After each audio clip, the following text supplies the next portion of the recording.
Yeah. Oh, it's very nice to see you. I mean, now that I Yeah, can't see you, Now that now that I've disappeared from your ocular grasp, I what a imagine. delight! Yes, I imagine people who listen to this podcast don't really. It's probably hard to imagine that we start by seeing each other, then go to not seeing each other.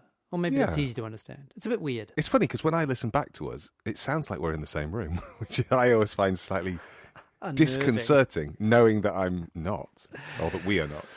It's true we're not, are we? Imagine that. Imagine being in the same room as someone else who isn't. In your bubble, I'm not sure I know how to be in a room with anybody anymore. How might we prepare ourselves for that moment? That's a really good question. I went into work for the first time. This week, because it's a job that I've only had since February. It's so weird to think that it's the end of April, or middle of April, and I'm saying I've had a job since the beginning of February that I haven't physically been to, because that would have been impossible at one point. Yeah. But Yeah, now, it's weird by any standard. yeah. So a couple of months in, I know people now. I've spoken to people. I've had meetings and all of those kinds of things, but never physically been in a space. And did you get to meet some people? I did. I got to meet some people, and one of the first things that somebody said was, "Huh, I was not sure how tall you were going to be."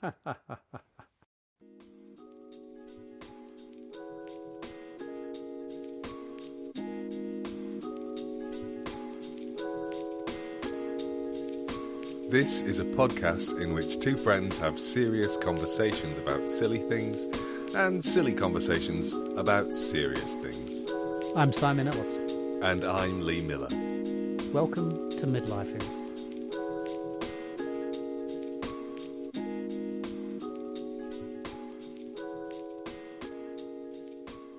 On Monday, I get my first jab.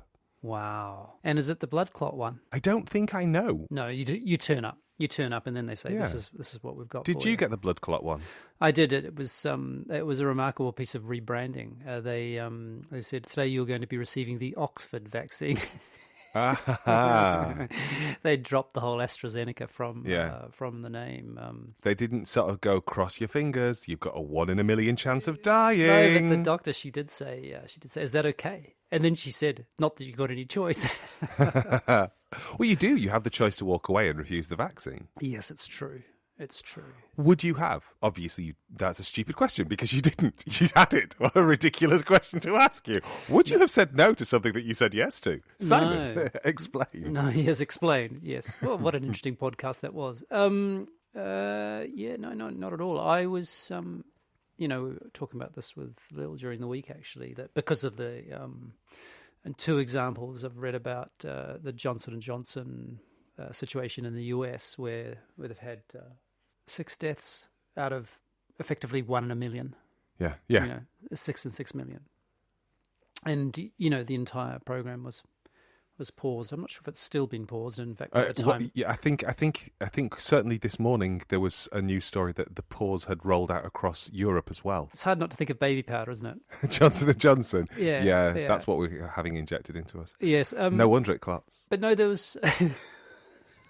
But yeah, there was 2 things that various people have talked about. This is in the US, and one was, the incidence of severe blood clotting problems from women on the pill. Mm-hmm. It's like 1 in 1,000. Yeah, So yeah. incredibly risky, effectively risky behaviour, you might say. What was the other one? Was number of deaths from people from firearms in the last month in the US. Doesn't matter what the number is, it's massive. It's probably more than blood clots, isn't it? From a vaccine. From Johnson & Johnson baby powder. And I know that they're different things and they've got different Yeah. cultures in there. But Yeah. it is a curious thing, our attempt to both mitigate risk and if you're in a position of power, like a governmental position, to be seen to be appeasing a very small minority of the population, the anti-vaxxer I find part of the population. I find it very strange given that the chances of getting quite catastrophic blood clots from COVID is significantly higher. So, you can get a blood clot by not getting the vaccine if you get the thing that the vaccine is And you're protecting more you from. likely to... Yeah. Yeah, and so I find myself going, okay, so if we're just worried about blood clots, and let's just pretend that blood clots are the only thing that COVID does. Apparently there are other things. Oh, I was going to just send you a photo. I just happened across this sticker the other day whilst on a little walk. You can't quite see it all, but you'll get a sense of it. And it says, it doesn't say Night for Fredo. Unite for Freedom 1 million plus Saturday, April the something, Central London. So Yes. this is the whole... and then it says, go something up, take your freedom back. What do you think they mean by freedom? I don't know how to answer that question. The assumption we are assuming is that this is something to do with... Because I didn't look it up, but it's something to do with the idea that our freedom has been taken from us because of COVID-related restrictions. Is that accurate? I think that's what this particular narrative is, that we have given up our freedom. That's right. And we've given it up for greater governmental control and all of those sorts of things. And we've given it up without a fight. Yeah. And I appreciate there are certain things that, do make me anxious. I do find myself going, okay, the idea of a vaccine passport to get into pubs as opposed to leave the country, because I have no problem with a vaccine passport to leave the country. I have a passport to leave the country. It's just a different stamp. Exactly. So that idea of crossing borders, not a problem. I do think the idea of saying you need to have a vaccine to go into this shop or this pub, I'm a bit kind of like, what's that for? I was actually asked this the other day, because I hadn't really thought about it. But one thing that occurred to me that I thought was a good thing, and I am similarly like, oh really? Do we want to anything like I guess people have probably picked this up. Very keen listeners have probably picked this up in my in the various things we've discussed. But anything which effectively says you're in, you're not. Yeah. Any label or it always makes me, it, as I used to say, raises my hackles. And, that was before I understood what a hackle was. And, but this is a kind of interesting one for me, because it did occur to me that anything that increases the possibility that people will say, I'm going to get a vaccine, seems to me to be a good thing. So even if it means the only reason I got a vaccine was because I wanted to go to the pub, and that was the only way I could get into a pub. That seems to me to be a good thing, especially because pubs are places where people are close, where they're talking loudly, etc., etc. Yeah, and young people, a lot of asymptomatic people, that kind of. So there was that flip side, of the, Anyway. I totally get that, and I also think it's probably because I'm coming from a place where the idea of getting the vaccine doesn't make me think I have to be convinced. If I could have been the first in the queue, I would have been first in the queue. Yeah, you would have. Would you have stepped on elderly ladies to become first in the queue? No, but I would have gently nudged them to one carved your side. name in the back of a manatee to get first in queue.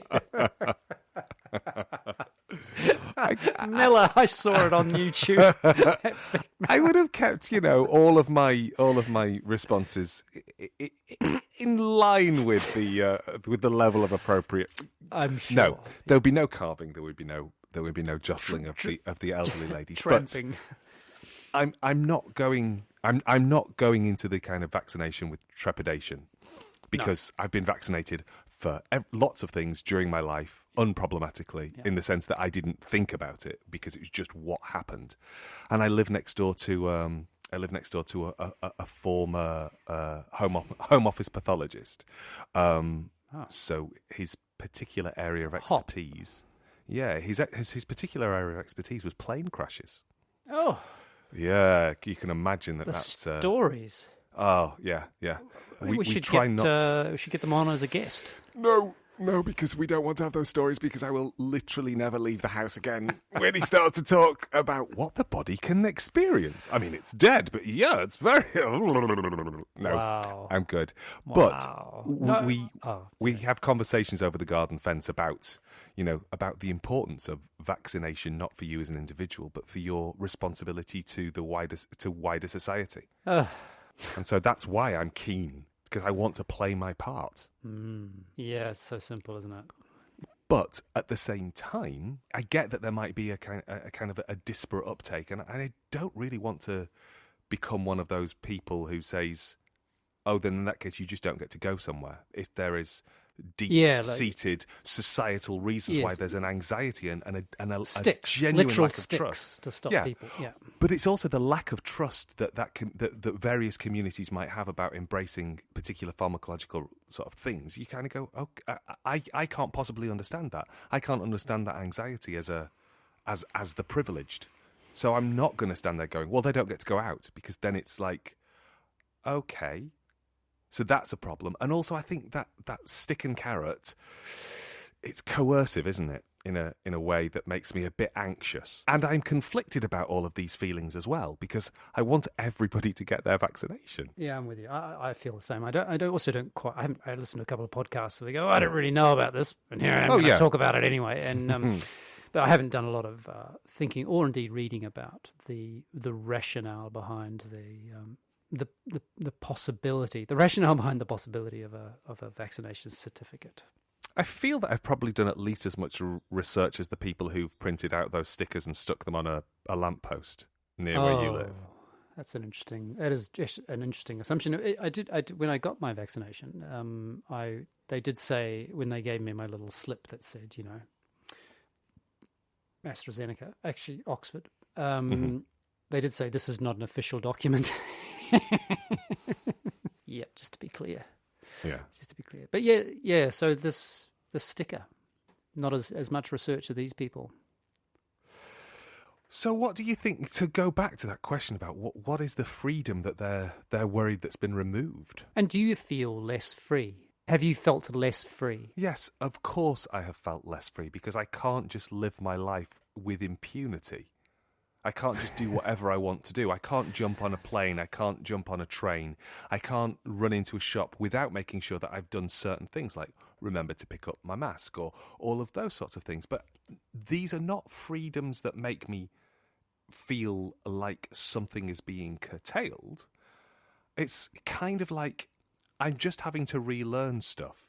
It's no different to me than, how you behave, particular ways of behaving on a train. Or, I should remember to put trousers on before I go into a shop.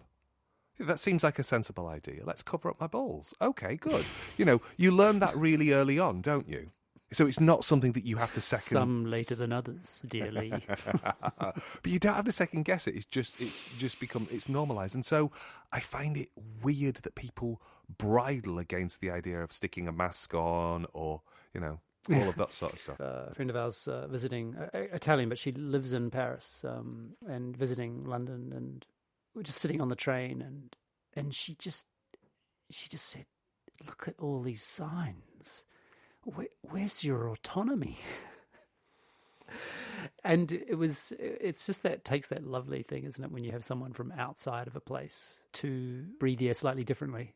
Yeah. And just be overwhelmed by how much, I'm going to say this because it's where I come from, but how much we're choreographed, and there's that lovely Deborah Hayes, a choreographer, she talks about how we're all choreographed up the wazoo. I guess the freedom these people are talking about, with my extensive research into this particular march, I don't really want to give them any kind of hits or any activity on the website or whatever. I just don't. But so in a way, they're drawing, in my mind, some kind of arbitrary line between, as you've pointed out, the things we're already not supposed to do, whether implicit or explicit, spoken or unspoken, and the things we are. And there's somehow that line has been crossed. A group of people have decided, or one person has decided that line has been crossed. I think there are probably huge chunks of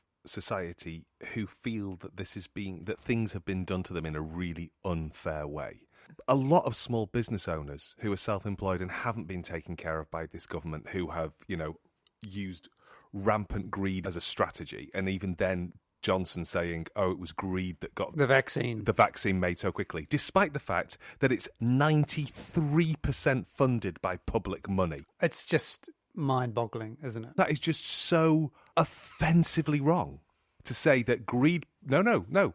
Public funding is what made this happen. Scientists talking with each other. Exactly. So he's just a lying sack of shit.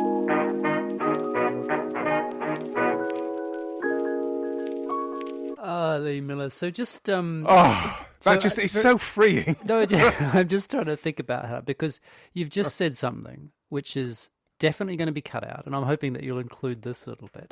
And I can't even paint some kind of picture of what it is that you've just said that's being cut out. Nothing inoffensive, something No, something deeply offensive and troubling.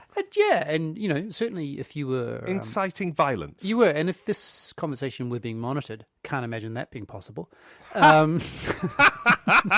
Treadstone, echelon trigger words, Treadstone, Blackbriar, any second now.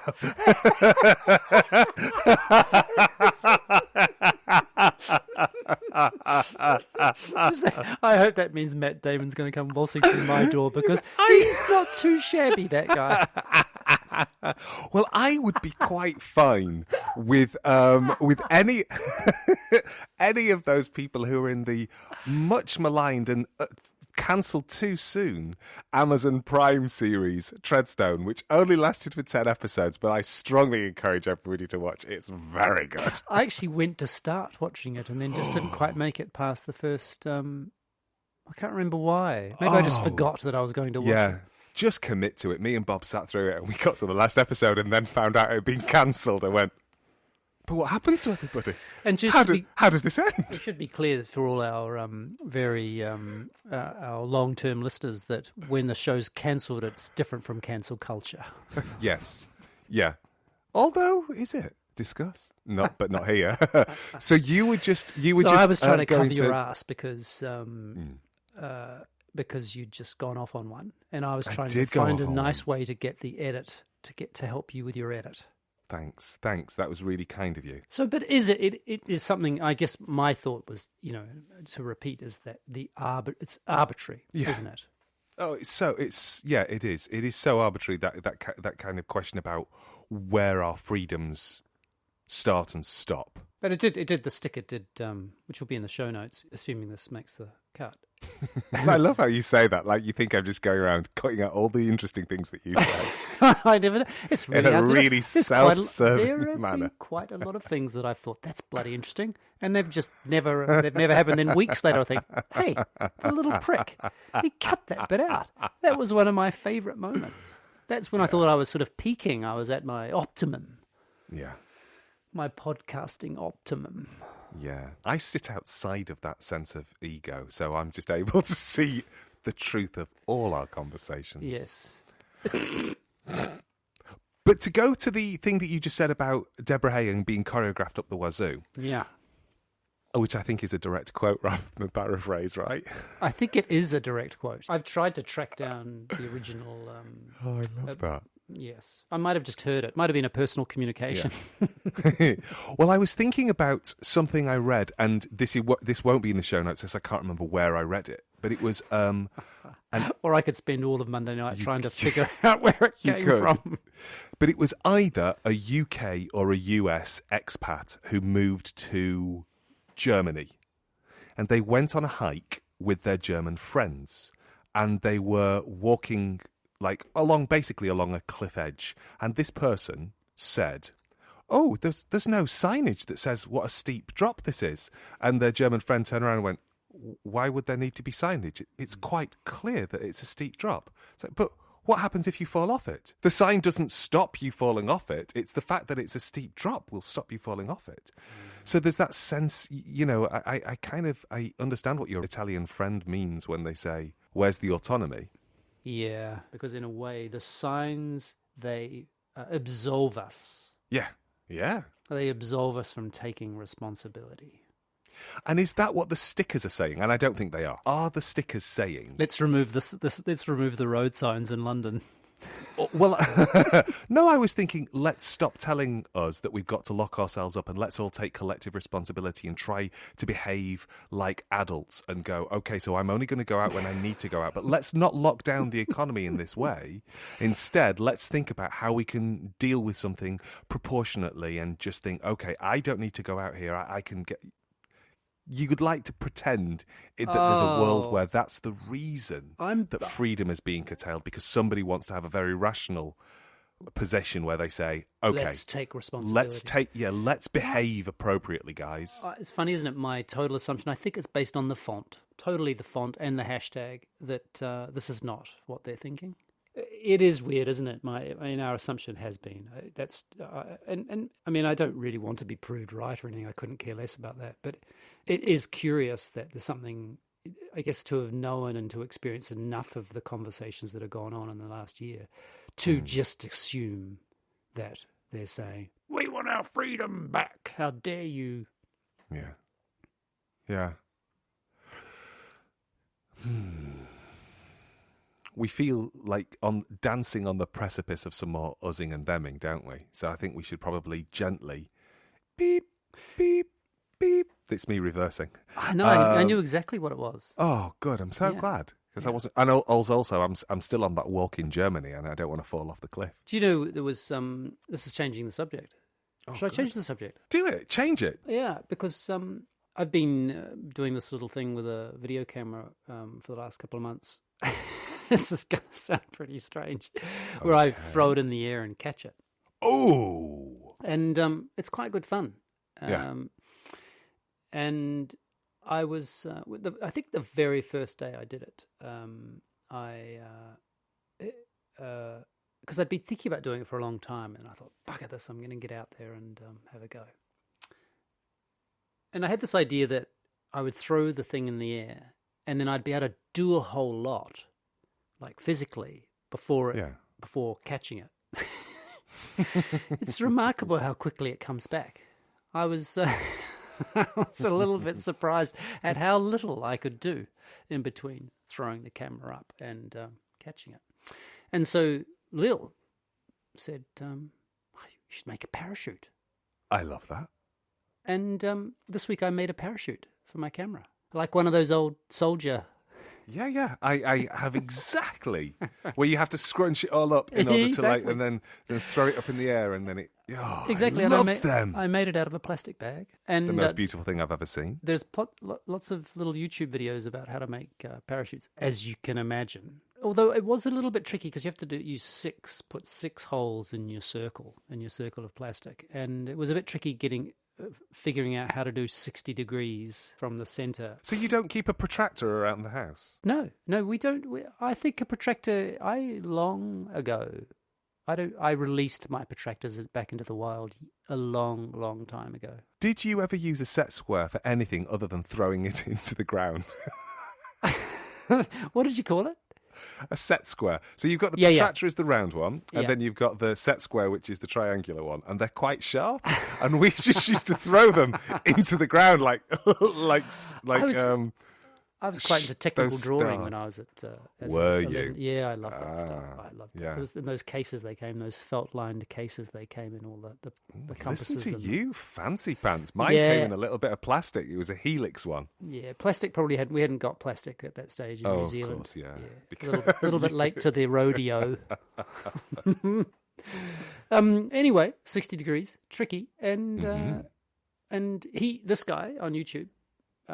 Link in the show notes. He's going to get the surge of traffic to his YouTube literally tens more people will go. More people. He has a very specific way of folding the canopy. Is that the word? I think it is. Yeah. Yeah, and then wrapping the string around, and of course I tested it with a bolt and it worked, and then I tested it with a camera, which is quite a lot heavier than the bolt, and it definitely slowed the camera down, but not so much that I could do a whole lot. But there's this really satisfying sense of not understanding for the life of me when you look at the footage of how the camera is behaving in the way it's behaving. It's really delightful. I just want a supercut of your face being increasingly surprised by, oh, it's coming again. Oh, it's going down again. Oh, I expected to have, oh, gosh. It's pretty much like that. And then one beautiful one where the camera sort of effectively drags along the ground, like, you know, like the soldiers drag along the ground as they're trying to control their canopies. As the wind just takes it away. Exactly. I was with a GoPro camera reliving my youth, although the idea of a camera that size when I was 12 years old, mind-blowing. I know. I still can't get over the fact that I've got a camera on me at all times. I find it bizarre beyond words. I was filming the dog chasing a stick today and thinking to myself, what a wonderful world. Well, a part of me was like, why am I committing a dog chasing a stick to digital memory in this way? But then at the same time thinking, isn't it amazing that in 20 years' time, if this format still works, I'll be able to look at this video of a dog chasing a stick? That is the big question about whether that format still works. Yeah. And do you think you will? Do you go back? Do you ever go back and look at photos? I go back. It's funny you should say that. I got 15 years worth of photos reminded to me today.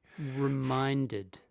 Yeah, I know. That's not a very good sentence structure. But you know, sometimes, well, maybe you don't know. I don't know if you do this. Does your telephone sometimes say you have a new memory? Wait. Like from your iPhone, from your iCloud photo thing. Really? Yeah. I must have not clicked. But does it use those words? You have a new memory. Yeah, you have a new memory. Which is really interesting because I kind of go, do I? How do you know this? Has a memory just been formed in my head that I'm unaware of? Thank you for telling me, telephone. No, so I'll get regular, not regular, maybe once or twice a week. Oh, and there must be a setting that you... There must be a setting that I have... I don't use iCloud like that, so maybe it's because you... Well, Bob does, and she doesn't get these. She doesn't get a memory every now and then. I must have clicked something. Is that a gender thing, do you think? No, I think it's just I've clicked something foolishly that is now data mining my life. But what was quite lovely was today's my dad's 80th birthday. Oh, happy birthday. Happy birthday, Norman. And it was 15 years 80. worth of... He's 80. He's 80 years old of today. Norman birthday photos. So, yeah. Well, no, not just birthday, but just it was really strange. It said, you have a new memory. And I clicked on it, and it was just Dad from the last 15 years. Like, arbitrarily, it's chosen 15 years. So from 16 years, 2005 to today. And it's just a variety of photographs. And the first thing I noticed was every single photograph, he either has food or drink in his hand. In one instance, he's grinning next to a suckling pig, which, of course, that seems on brand. Yeah, was a suckling pig alive? No, it had an apple in its mouth and it had been cooked. What is it about these suckling pigs that walk around with apples in their mouth? They're just asking for it, aren't they? They are. They really are. Sorry to all our vegetarian listeners. So that was one of those things that just hang on. So it knows the apple knows that it's your dad's birthday today. It's machine. Huh? Yeah. Its machine learning knows that it's my dad's birthday, and it also... it recognises photos of your dad. Yeah, exactly that. And so it just sent me, you have a new memory. Here are some pictures of your dad on his birthday. And on one level, I kind of go, ugh, that's disgusting and terrifying, and how dare you pry. And then on another level, I just think, oh, I wouldn't have looked at those photographs had you not reminded me to look at them. And it was just a delight.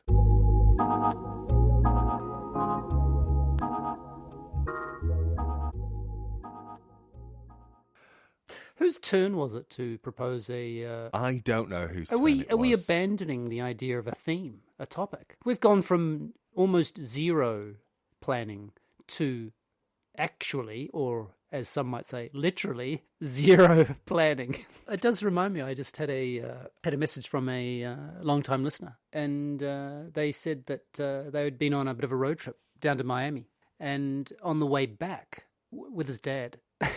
This listener said, hey, do you want to listen to this podcast? Oh, no. They exposed a parent to our inane ramblings. said, my dad loved it. He got another fan. No way. God bless America, just to say. Land of the free and the home of the brave, I think, is how the song goes. Oh, is it? Don't make me sing it.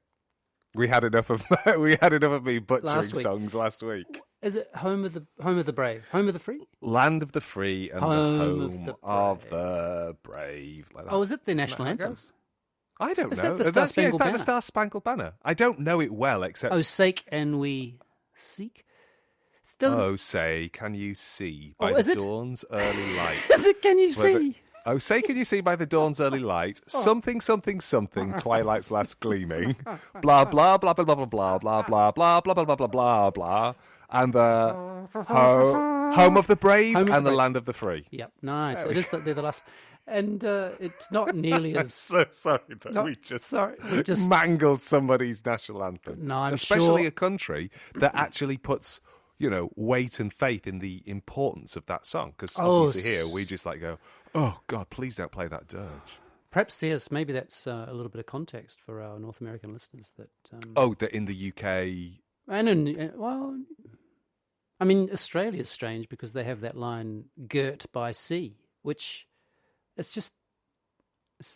Girt? Girt. Girt like Girt Lush? As in surrounded by. Okay. Girt by sea. I can't remember. It's the only line I remember, though. It's a very strange national anthem. It'll be in the show notes, the Australian national anthem. New Zealand one is beautiful. What's Not a problem. The New Zealand one? Nah, I can't do it. Okay. God of nations, at thy feet, in the bonds of love we meet. Something like that.